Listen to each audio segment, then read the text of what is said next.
Tu écoutes le résumé du livre « Feeling Good », titre en français « Être bien dans sa peau », écrit par le psychiatre américain David Burns et publié en 1980. Ce livre a été très influent dans le domaine de la thérapie cognitive comportementale et a aidé de nombreuses personnes à surmonter leur dépression et leur anxiété en expliquant comment les pensées négatives peuvent influencer notre état d'esprit et notre comportement, ainsi que comment nous pouvons changer ces pensées pour améliorer notre bien-être émotionnel. Pourquoi ce résumé de livre ? Le livre de David Burns parle de dépression, d'angoisse, de stress, comment avoir une vie saine ou un business qui marche si nous ne sommes pas capables de comprendre, et de passer au-dessus de ces maladies mentales qui sont pour la majorité des illusions qu'on se crée. Ce livre m'avait été offert par une amie durant une période où je n'allais pas très bien. Après un cumul de fatigue, des pensées négatives avaient pris le dessus sur mon mental et je n'arrivais pas à m'en sortir car le négatif alimentait d'autres pensées négatives, en gros je me refermais sur moi. Je me sentais mal dans ma peau, il m'arrivait même de faire des crises d'angoisse par moments, vraiment une période de ma vie que je ne souhaite à personne, j'ai mis du temps avant de le lire, quel dommage. Car après sa lecture et ses mises en application en quelques semaines je suis sorti de ce trou noir. Si tu es dans un état dépressif ou que tu connais une personne pas très bien, il faut te le procurer. J'imagine que t'es pas trop ravi à l'idée de te faire virer. Mais ne t'inquiète pas, ce n'est pas la situation en elle-même qui te rend triste et anxieux. C'est tes pensées qui te mettent dans cet état d'esprit. Si tu te dis « je vais jamais retrouver un boulot et je vais finir au chômage », ça va te plomber le moral. Tandis que si tu te dis « je détestais ce boulot de toute façon, c'est l'occasion de trouver quelque chose de mieux », ça va te mettre dans un bon état d'esprit. Pourtant, la situation est la même. En fait, chaque événement est neutre.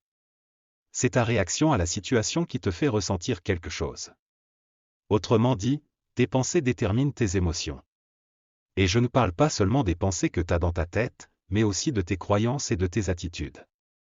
Donc quand tout semble s'écrouler autour de toi, que tu te sens coincé et déprimé, sache que ta souffrance ne vient pas de la situation, mais de ta réaction à la situation. Mais attends, c'est pas juste la tristesse, la dépression aussi ça marche comme ça. En fait, la dépression c'est un tas de mauvaises habitudes de pensée, la plupart du temps négatives, qui te font voir le monde comme dangereux et hostile. Du coup, les pensées d'un dépressif ne sont pas juste négatives, mais elles sont aussi fausses.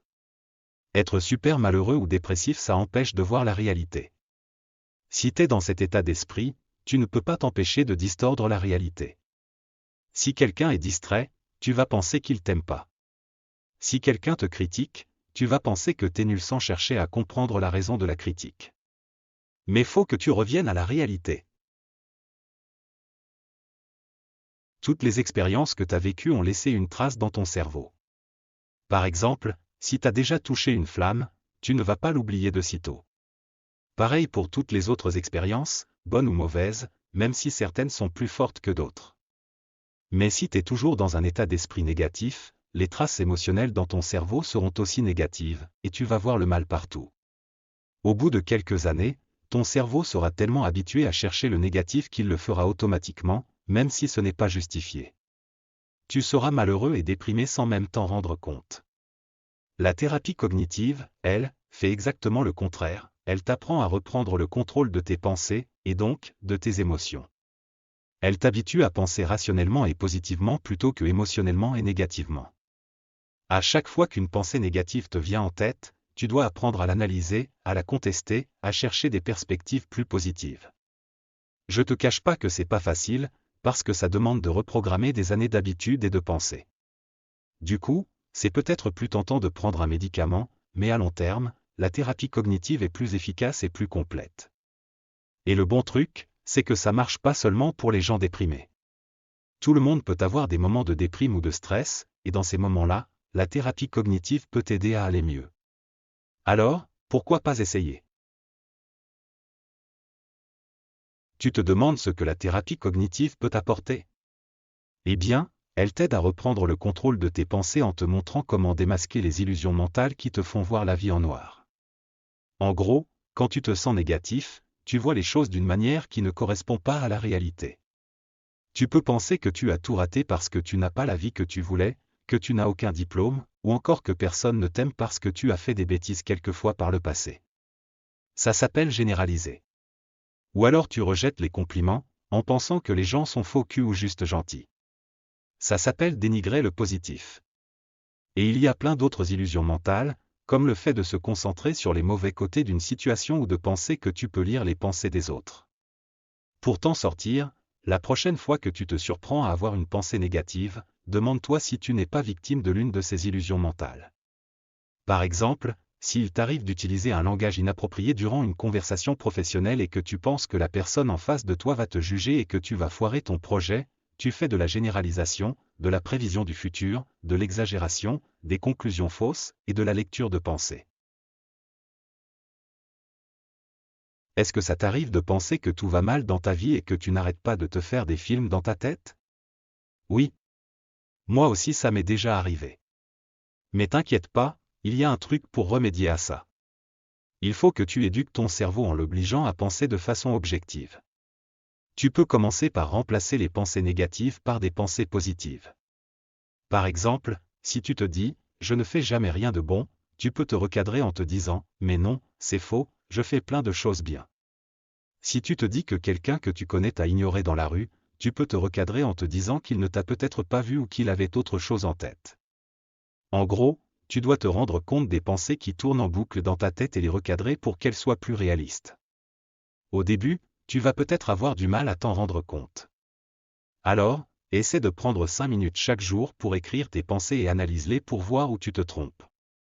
Puis, recadre-les petit à petit objectivement jusqu'à ce que ce soit devenu une habitude.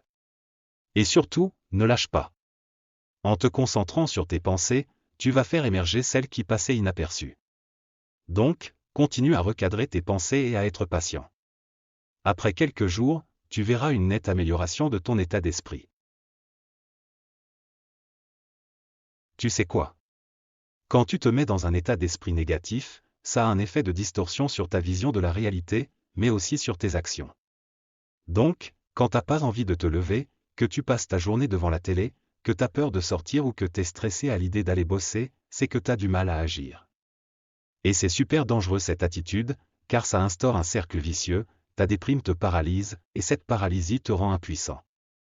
Et du coup, t'as plus envie de voir personne, et ça te rend encore plus déprimé. Bref, ce n'est pas une bonne idée de se laisser aller dans ce sens-là. Alors, comment faire pour sortir de ce cercle vicieux? Eh bien, il faut que tu te concentres sur l'action à mettre en place, plutôt que sur la difficulté de la tâche.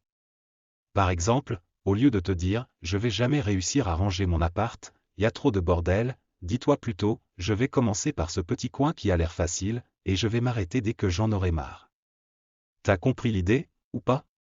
Et voici 2 techniques qui vont t'aider à te bouger. La liste de difficultés satisfaction, fais une liste de toutes les actions que tu dois faire depuis des lustres, et pour chaque tâche, mets un chiffre pour évaluer la difficulté de 1 à 10, une fois la tâche terminée, note sincèrement ta satisfaction de 1 à 10. Tu vas voir, ça va te montrer que certaines actions sont moins difficiles que tu le croyais, ou que des petites actions sans importance peuvent te procurer de grandes satisfactions. L'inversion des conséquences, là, c'est super simple. Tu fais une liste de toutes les conséquences négatives qui vont se produire si tu ne fais rien. Par exemple, si tu ranges pas ton appart, tu vas cumuler du bordel, de la nourriture pourrait traîner sans que tu t'en rappelles que tu l'avais mis là, que des cafards attirés par cette nourriture pourraient s'installer chez toi, et là, tu te retrouves avec du bordel et des cafards. Et hop, tu vas te dire que tu vas commencer à agir, même si ce n'est pas parfait du premier coup. En fait, faut pas croire que la motivation vient avant l'action, c'est l'inverse. Si tu te forces à agir, la motivation viendra toute seule. Alors, c'est quoi la première action que tu vas faire? Savais-tu que pour se sentir bien, il est essentiel d'être respecté par les autres? Mais quand on est dépressif, c'est encore plus difficile car 2 gros handicaps viennent s'ajouter. Tout d'abord, les autres ne sont pas forcément sympas avec nous car notre comportement ne les attire pas, ce qui peut nous faire sentir incompris et rejetés. Ensuite, on est ultra sensible aux critiques en raison de notre fragilité psychologique, et la moindre critique peut faire exploser notre estime de soi déjà fragile. Pourtant, avoir confiance en soi est essentiel pour ne pas se laisser atteindre par les critiques. La confiance en soi nous protège et sans elle, on est vulnérable. Mais comment faire pour se protéger des critiques, même quand on n'a pas beaucoup confiance en soi? Eh bien, la raison est notre meilleur allié. Si quelqu'un nous critique, il faut se dire que c'est ponctuel et que cela ne signifie pas nécessairement que l'on est nul partout. De plus, la critique est subjective, et l'autre peut penser ce qu'il veut, mais il a peut-être tort et cela ne nous concerne pas. Et si on a commis une erreur, il ne faut pas généraliser. Les critiques peuvent même nous aider à progresser si elles sont justifiées, il faut les voir comme une opportunité plutôt qu'une attaque personnelle. Cela dit, je sais que ce n'est pas facile de rester calme quand quelqu'un nous critique. Voici donc quelques astuces, au lieu de se sentir agressé, il faut montrer à l'autre qu'on l'écoute attentivement et qu'on le respecte. On ne doit pas l'interrompre et on doit le laisser s'exprimer. On peut lui donner un peu raison, mais pas complètement, et continuer en avançant son propre point de vue sans se fermer aux autres idées. Si on montre à notre agresseur qu'on le respecte malgré tout, il changera d'attitude envers nous. On paraîtra plus sûr de nous et il nous respectera davantage. En somme, apprendre à gérer les critiques est un moyen essentiel de développer sa confiance en soi et de se sentir plus à l'aise dans les interactions sociales. Le test du Dr Harlan Weissman est un outil précieux pour identifier les domaines dans lesquels tu pourrais être plus vulnérable aux agressions psychiques. Il te permet de déterminer où tu te situes par rapport à cette attitude différente, l'approbation, l'amour, le perfectionnisme, l'omnipotence, la réussite, les attentes et l'autonomie. Pour chacune de ces attitudes, tu peux faire une liste de leurs avantages et de leurs désavantages. Par exemple, si tu as besoin d'approbation et que tu fais toujours ce que les autres te demandent, l'avantage est que tout se passe bien. Mais le désavantage, c'est que tu ne sais jamais si les autres t'apprécient pour toi-même ou juste pour ce que tu fais. Si tu identifies un point faible, comme le besoin d'approbation, tu peux commencer par refuser de faire certaines choses qui ne te plaisent pas et voir comment les autres réagissent. Si leurs réactions sont négatives, tu peux apprendre progressivement à les gérer jusqu'à devenir suffisamment affirmé pour que personne n'ose profiter de toi. En utilisant le test du Dr Harlan Weissman et en travaillant sur tes points faibles, tu pourras renforcer ta résilience psychique et te protéger contre les agressions psychiques. J'espère que Feeling Good pourra aider certains d'entre vous comme il a pu m'aider par le passé. Merci de m'avoir écouté. À bientôt.